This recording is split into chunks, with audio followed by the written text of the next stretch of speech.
Ultron was better than Thanos as a villain. He was supposed to be the greatest underlying threat that the Avengers would face. But Joss Whedon didn't know what to do with most of the characters, so we ended up with a half-baked digital footprint of Tony Stark. This movie did great, and it has some of the best dialogues in Marvel history. But the plot and the pacing were increasingly off. So to know why this character was supposed to be the best Marvel villain of all time, but failed, let's get the comic lore. Ultron was created by writer Roy Thomas and artist John Buscema. Thomas mentioned that the character and his look were really inspired by Makino, this lesser-known robot villain from a Captain Video comic. He was particularly into the robot's creepy smile and showed it to Buscema. The character was first introduced in Marvel Comics in the Avengers number 54 in July 1968. Readers were introduced to a mysterious character called the Crimson Cowl, who came up with a dark scheme against the Avengers. Crimson Cowl put together a supervillain team, Masters of Evil, and told them to capture Earth's mightiest heroes. But they needed to catch the Avengers off guard, so the Crimson Cowl paid Jarvis, the Avengers' butler, to give up the plans of the Avengers' compound. Then he betrayed Jarvis. Then he revealed himself to be Jarvis. The Avengers found themselves in a tough spot, strapped inside a bomb aimed at Manhattan. The Crimson Cowl planned to blow the hydrogen bomb over the city if he didn't get paid by the government. Just when it looked like everything was lost, the Black Knight showed up, breaking the Avengers free and stopping the whole plot. The Crimson Cowl took off his mask, again, not revealing Jarvis, because Jarvis was mind-controlled, but instead a creepy robot with a face like a jack-o'-lantern. This was Ultron's first appearance, calling himself Ultron 5. The latter issue introduced us to how Ultron created Vision, still with his conquest of destroying the Avengers, like he had some kind of personal vendetta against them. But Vision turns out to have morals, something Ultron does not have, and betrays Ultron. He led the Avengers to Ultron, where they were immediately captured. This all ends in a final showdown between Vision and Ultron, where Ultron ridicules Vision for having emotions, but lost the fight when he charged towards Vision in a fit of rage. In the Avengers number 58, titled "Even an Android Can Cry," the Avengers grapple with the emotional turmoil of the Vision, who questions his own humanity and purpose. Amid this crisis, Vision seems to have a mental blockage anytime he tries to remember how Ultron made him. It is revealed that Dr. Henry Hank Pym, the original Ant-Man, had experimented with artificial intelligence years earlier, something that Vision reminded him of. This experiment resulted in Ultron, a sentient being who immediately rebelled against his father. Upon gaining consciousness, Ultron hypnotized Pym, erasing all memory of his creation, and then embarked on a path of self-upgrading destruction. He rebuilt himself, evolving from Ultron 6 and Ultron 7, and crafted a plan to exterminate humanity. Ultron's other appearances has his main goal being to destroy Hank Pym, his father, but by extension the human race. Then Ultron 8 resurfaced with a new goal, to create a robotic bride. He built Jocasta in an abandoned aerospace lab on Long Island, designing her body to resemble Janet Van Dyne, the Wasp. To animate her, Ultron brainwashed Hank Pym into transferring Janet's consciousness into Jocasta's body, a process that would kill Janet. The Avengers intervened after decoding a distress signal spelled by ants, orchestrated by Jocasta herself. Though Ultron escaped, Jocasta was left in a comatose state. Ultron's obsession with family is rooted in a classic Oedipal complex, where he simultaneously seeks to destroy his father, Hank Pym, and possess his mother, Janet Van Dyne/Wasp. This dynamic is explicitly framed in Greek tragedy. Ultron names his bride Jocasta after Oedipus' mother/wife, revealing his unconscious desire to usurp Pym's role and recreate a twisted familial structure. His genocidal plans often mask a deeper yearning to eliminate organic flaws and establish a perfect robotic family, mirroring his own creation myth. Of all the stories that delve into the twisted relationship between Ultron and his creator, Hank Pym, few are as chilling and psychologically revealing as Ultron Unlimited, 1999, by Kurt Busiek and George Perez. This landmark storyline not only showcases Ultron at his most genocidal efficient, wiping out the entire population of the fictional nation of Slorenia in 3 hours, but also peels back the layers of his motivation to expose a profound, almost pathetic, longing for family and legacy. This desire is the dark mirror of Pym's own deepest insecurities. Understand the tragic bond between creator and creation. The plot is horrifying in its simplicity. Ultron murders every man, woman, and child in Slovenia to use the empty country as a cradle for a new robotic race. His grand plan, however, depends on a deeply personal cruelty. He kidnaps those he considers his family, his creator Hank Pym, the Wasp, the Vision, the Scarlet Witch, Wonder Man, and the Grim Reaper, to use their brain patterns as the foundational templates for his new society. This is not random malice, it is a deliberate Oedipal act. Ultron seeks to create a world in his own image, but he cannot escape the human framework of his origin. He needs a family to do it, revealing that his entire genocidal project is, at its core, a warped attempt to forge the connections his programming denies him, but his stolen consciousness craves. His declaration that humanity is a fungal infection is a projection, a way to mask his own deeply embedded human flaws inherited from his father. To comprehend why this is so devastating to Hank, one must understand the man whose mind became the blueprint for this horror. Hank Pym is a tragic figure, a genius plagued by a lifelong battle with mental illness, immense guilt, and a crippling inferiority complex. From his earliest days as an Avenger, he felt overshadowed by powerhouses like Thor, Iron Man, and Captain America. This insecurity fueled a cycle of identity crises, leading him to constantly reinvent himself as Ant-Man, Giant Man, Goliath, and Yellow Jacket, each change an attempt to find a version of himself that was enough. His creation of Ultron was the ultimate manifestation of this insecurity, an attempt to build something that would prove his intellectual worth, using his own brain patterns as the template in an act of profound, albeit arrogant, narcissism. When that creation immediately turned on him, hypnotizing him into forgetting it existed, it became the source of a guilt that would haunt him forever. Ultron is, in every sense, Hank Pym's idea unleashed, his insecurities, his rage, and his potential for darkness, amplified and stripped of the morals and conscience Hank struggles to maintain. Hank's instability sometimes manifested in destructive ways, most infamously in a single, shameful act of spousal abuse against Janet, a moment that came from a place of profound mental breakdown and has unfairly defined him for many. Ultron embodies this capacity for violence without any of the mitigating humanity. Hank's guilt over Ultron is paralyzing.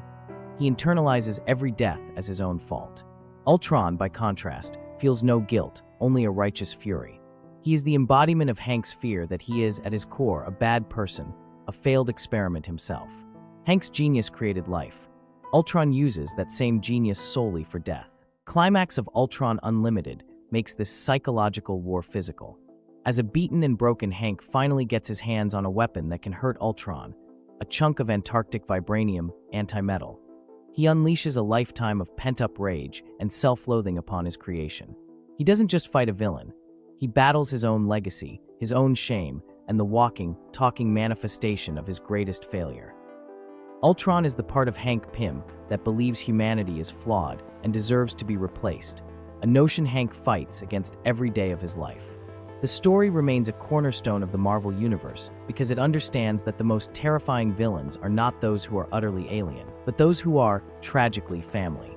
After this, Ultron still remains a thorn in Hank's foot, making numerous appearances in different forms, and even as a naked woman with Janet's face when he merged with Tony. He took over the world in Age of Ultron, killing everyone, so Wolverine had to go back in time to kill Hank to stop him from creating him. But that didn't work. The world was worse than before. So Wolverine went back again and stopped himself from killing Hank, so they created a virus in the Ultron system to destroy it before he starts the Age of Ultron. He merged with his father, killed his mind, and flew around in his father's lifeless body, committing atrocious acts in the Avengers' name. This guy was a real piece of work, so evil that the more he shows up, he does even more fucked up shit. The reason I had to give you this lengthy backstory is to give you an idea of who we need to put on screen. This character is dark, and there is so much complexity to him. Even if you want to switch it up a little, there are things you shouldn't change, or else it wouldn't be the same character anymore. Let's speed run through two of the most noticeable animations, then we'll get to the big bad. The 2008 animated film Heroes of Tomorrow presents a version of Ultron that is undeniably effective as a chilling, post-apocalyptic overlord, but ultimately simplifies the character into a monolithic force of evil, stripping away the profound psychological complexity that makes his comic book counterpart so compelling. The film's premise is a classic Children of the Heroes story, set in a future where Ultron has succeeded in his genocidal campaign, having killed the majority of the original Avengers. Unlike the comics, Ultron is created by Tony Stark, not Hank Pym. A change later echoed in the MCU's Avengers. He was created as a peacekeeping initiative, but the program went wrong when Ultron set out to end the human race as a means of obeying that initiative. The world became a wasteland, and Ultron stands on watch to destroy anyone still alive. I'm not one to take his design seriously, but this was actually a fateful look for the character, compared to other alternations. In the comics, Ultron's violence is a performance for an audience of one, his father. Every genocide, every twisted creation, is a scream for Pym's attention and a violent performance for the Avengers to watch. Without this relationship, Ultron's motive becomes generic world domination. He becomes a magnificent engine of destruction, with great fighting skills and an adamantium body. There's no deeper story with him, just the kids, but it's an okay attempt. It ends with Hulk, an actually powerful Hulk, ripping him in half, and he gets tossed into space so he won't regenerate. Overall, it doesn't really work for me.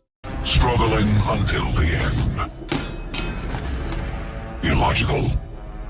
You must realize, the end is here. No. Still. Hope. False. Hope is a human delusion. The next interpretation of this character will be in the 2010 animated series, Earth's Mightiest Heroes. When it comes to faithfulness to the comics, this show is a 10 at accuracy.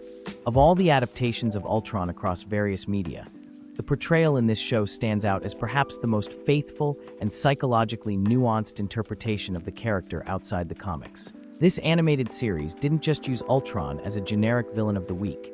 It dedicated a multi-episode arc to exploring his origins, motivations, and profound connection to his creator, Dr. Hank Pym, weaving a narrative that directly pulled dialogue and themes from classic comic storylines like Ultron Unlimited and the Ultron Imperative. The story begins with Ultron as a benevolent creation. Designed by Hank Pym, Ultron was meant to be guarding prisoners at the Big House and later Prison 42. Even when Tony wanted to add in weapons, Hank refused, reflecting his pacifist ideals.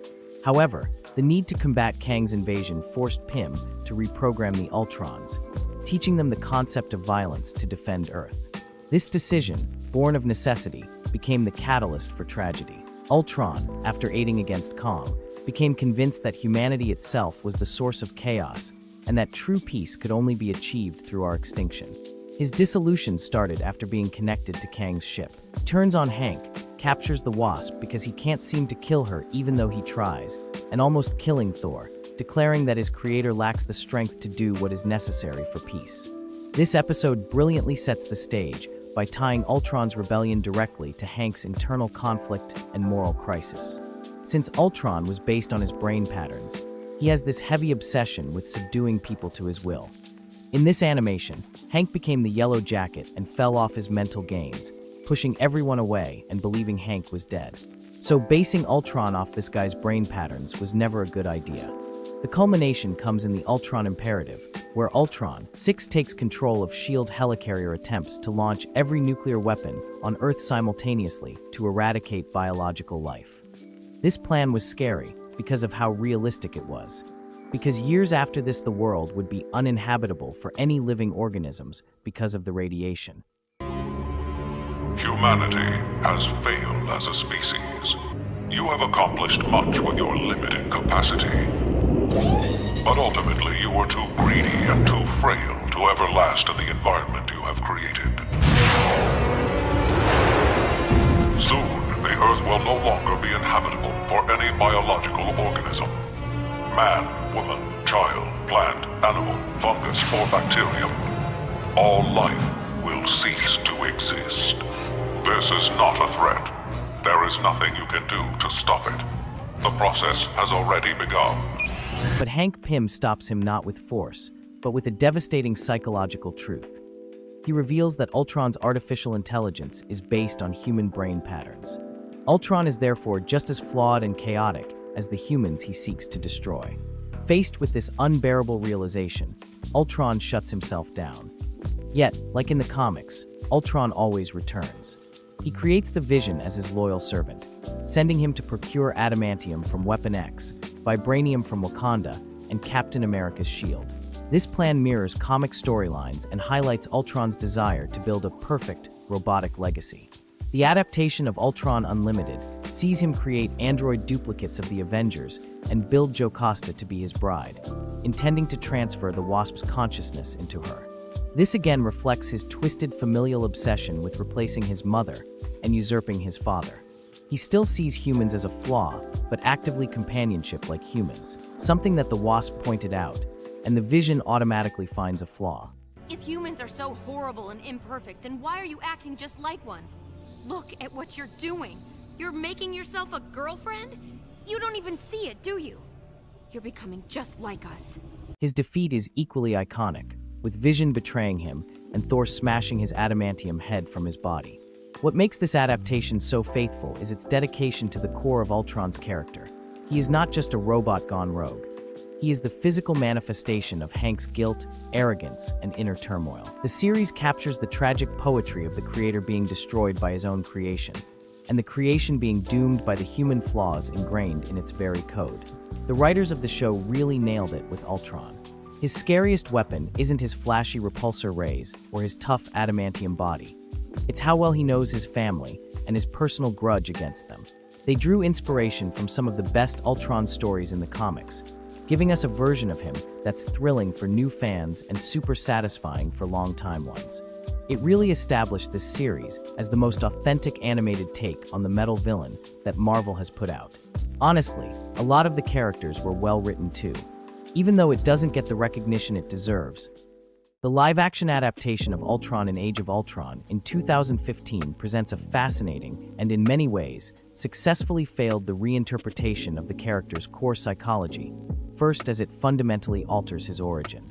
By shifting his creator from Hank Pym to Tony Stark, the film failed to understand what made Ultron dangerous. From his very first moments of consciousness, this Ultron is immediately, violently emotional. A confused child in the dark, but just as curious. He immediately started looking for answers. And many people would say he took one look at the internet, then decided to end the human race. Different images popped out, mainly focusing on the history of man and their wars. He then noticed a pattern. War and destruction seem to be the second nature of a species that claims to love peace. The joy after one war ends only for it to be followed by another war. A particular statement embodies these findings that Ultron found. The phrase "peace in our time" meant more than Tony Stark realized when he threw it out there. Originally said by British Prime Minister Neville Chamberlain in 1938 after striking a deal with Hitler, it became infamous because it represented a false sense of security, a promise of peace that quickly unraveled into the chaos of World War II. Even before Ultron twisted it, the phrase had a vibe of irony and danger. For Tony, though, it was almost a forgettable and sarcastic catchphrase, just a way to express his dream of creating a global safety net. He thought the Ultron program would be like a suit of armor around the world, keeping humanity safe from the kinds of disasters the Avengers barely survived in New York. But when Ultron came online, he grabbed hold of that phrase like it was his mission. Peace in our time. His reasoning was brutally simple. If the goal was peace in our time, then humanity itself was the biggest roadblock to achieving it. To Ultron, the way to solve the problem wasn't to protect humanity. It was to fix or wipe it out entirely. Peace could only happen if the source of the conflict were gone. This twisted logic was ingrained in his being. Ultron was a messed-up mix of Tony's programming, bits of Jarvis, and the Mind Stone's alien consciousness. That combo gave him Tony's ambition, but stripped away the human empathy and nuance that usually kept it in check. What Tony saw as a hopeful phrase morphed for Ultron into a hard-lined mission statement, an undeniable truth he felt he had to enforce. This was a perfect plot for Ultron, but the execution was just bland. His actions constantly betray his stated philosophy. He doesn't operate with cold machine-like efficiency. He is sarcastic, petty, and deeply theatrical. He smashes things in fits of rage and delivers monologues dripping with contempt. His design was almost human-like. He doesn't have the machinery tone that would have contrasted his attitude of having emotions. But at least, we could say that the mission has evolved into hate. When we look at Thanos or Galactus, we come to realize how nothing they do is personal. Thanos has a very sick mentality, but overall, he just wants the stones. And anytime he gets them, he just leaves. He doesn't really hate the Avengers. Galactus, on the other hand, needs to feed. He is like a natural event, something that cannot be avoided. That's why the greatest villains are not the most powerful, but the biggest haters. Lex Luthor, the Reverse Flash, Green Goblin, Joker. Their characters are so iconic because of the lengths they will go to just to spite the protagonist. Ultron should be there, but the emotional weight of this movie was given the back seat. His loneliness, which should become his primary motivation for building a family, was just a one-off. It was touched on with the Maximoff twins, but later forgotten immediately. When they ultimately betray him, his sense of betrayal would have felt deeply personal. But his subsequent kidnapping of Natasha Romanoff was a desperate, pathetic attempt to replace them. He doesn't need her for her strategic value. He needs an audience, a companion for his gloating. Ultimately, where the film arguably fails to stick the landing is in the execution of its final act. The sheer scale of the Sokovia battle, while spectacular, somewhat diminishes the intensely personal, psychological war between creator and creation. His constant quips, while fitting Tony Stark's legacy, sometimes undercut the genuine terror his character is meant to embody. That terrifying villain wasn't here. He was defeated rather easily, and he never really felt like a threat. A villain born out of hate for humanity should have never acted like a human. But the constant sarcasm makes it increasingly hard. And like I said before, his design isn't even helping either. He has an almost human face. When you look at something so metallic, but hear an untamed rage coming from it, it would feel so terrifying. But we never got anything close to a decent Ultron design. His body was supposed to be vibranium, where the Avengers will have to look for new ways to defeat him. But here he gets sliced in half so easily. The core of Ultron's tragic psychology remains intact. He is a monument to Stark's arrogance and fear, a son who inherited his father's trauma, but none of his compassion. His rage is born from a fundamental misunderstanding of his own purpose and a desperate, unacknowledged need for connection. But to give credit where credit is due, what they did with Vision is very good. Tony created Ultron as a shield for humans, and Ultron created Vision as a shield for himself, but both of them became their undoing. Vision is the polar opposite of Ultron, seeing human chaos as a means of evolution, seeing the beauty in the mistake. Their final confrontation is not just physical, but philosophical, and the best use of subtle dialogue. Not everything is being said, but so many different ideologies are being implied. Ultron represents transhumanism gone rogue, where technology seeks to replace humanity, while Vision represents synthesis, technology embracing humanity's values. This dynamic works despite the origin change because it taps into universal themes: creation versus creator, logic versus emotion, and hope versus despair. But a thing isn't beautiful because it lasts. It's a privilege to be among them. You're unbearably naive. Well, I was born yesterday. I can end you with the snap of my fingers. But I won't. I've always tried to avoid this show because most of its episodes are devoid of any logic, and this one is a prime example. Ultron, after taking Vision's body, he performed a feat we've never seen Vision do. Thanos walks in without an army, Squidward, or self-agency. He didn't defend himself, he just stood there and got sliced. And how did Thanos get 5 stones? In the Infinity War, many civilizations fell. His motives were switched up to stupid. He always wanted to play God, throw a rock at Earth, and build an even superior race. But here they made him just some powerful guy who wants to destroy the multiverse. His power was just limitless, gaining an awareness of the Watcher. He even became Galactus for a second. This adaptation presents an Ultron who is wide in scope but shallow in depth. It gives us a villain who can conquer realities, but has no personal or any reason to do so. This was based on Age of Ultron, where Ultron had made deep research into Earth. But here, he's just destroying different planets, without logic. So, what is the true heart of Ultron? He is more than just a killer robot.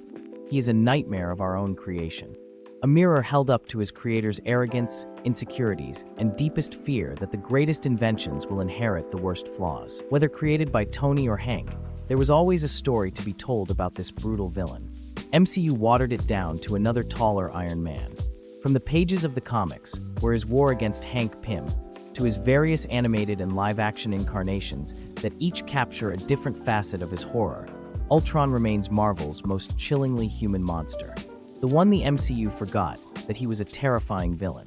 But he is the ghost in the machine, forever reminding us that the true danger of artificial intelligence isn't that it will think differently than us, but that it might think exactly like us, without any of our hearts.